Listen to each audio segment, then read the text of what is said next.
नमस्कार, मी डॉक्टर मुळे, general physician and surgeon, Shri Ashtavinayak clinic, Alandi. आज खूप महत्त्वाच्या मुद्द्यावर आपण डिस्कस करणार आहोत. तो मुद्दा म्हणजे पांढऱ्या रक्तपेशी वाढणे. आता बऱ्याच पेशंटमध्ये हा गैरसमज असतो की पांढऱ्या पेशी वाढला म्हणजे रोग आहे. नाही, तर हा गैरसमज आज आपण डिस्कशन थ्रू दूर करणार आहोत. तर पांढऱ्या रक्तपेशी वाढणं हा रोग नाहीये. तर आपल्या शरीरामध्ये जी इम्युनिटी आहे, प्रतिकार शक्ती आहे, त्याचाच भाग काय आहेत? आपल्या पांढऱ्या रक्तपेशी आहेत.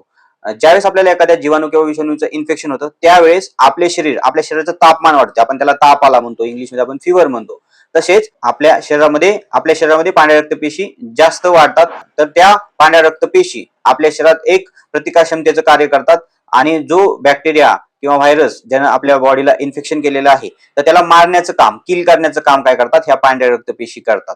त्यामुळे पांढऱ्या रक्तपेशींचं काय होतं? प्रमाण वाढतं. तर बऱ्याच पेशंटला असं वाटतं की पांढऱ्या रक्तपेशी वाढलं म्हणजे रोग आहे. नाहीये. पांढऱ्या रक्तपेशी वाढणे म्हणजे रोग नाहीये. तर ल्युकेमिया वेगळा प्रकार आहे. पण इन जनरल जर पांढऱ्या रक्तपेशी तुमच्या वाढल्या असतील तर तुमच्या शरीरामध्ये इन्फेक्शन आहे आणि डॉक्टर त्या इन्फेक्शनसाठी तुम्हाला उपचार देतात, न की या पांढऱ्या रक्तपेशी वाढल्या म्हणजे देतात. ज्यावेळेस आमची शरीराची प्रतिकार क्षमता त्या जीवाणू किंवा विषाणूला मारू शकत नाही किंवा ती जी जीवाणू विषाणू आहेत तुमच्या प्रतिकार क्षमतेलाही ज्यावेळेस दाद देत नाहीत, तर त्यावेळेस डॉक्टरांना त्या जीवाणू किंवा विषाणूवर उपचार करावे लागतात. तर यालाच तुम्ही पेशी वाढल्या म्हणतात किंवा पांढऱ्या रक्त पेशी वाढल्या म्हणतात. जीवाणू किंवा विषाणू वेगवेगळ्या प्रकारचे असू शकतात. फॉर एक्झाम्पल टायफॉइड, यामध्ये पण WBC वाढतात. वेगवेगळ्या रोगांमध्ये पण आपल्या पांढऱ्या रक्त पेशी वाढतात.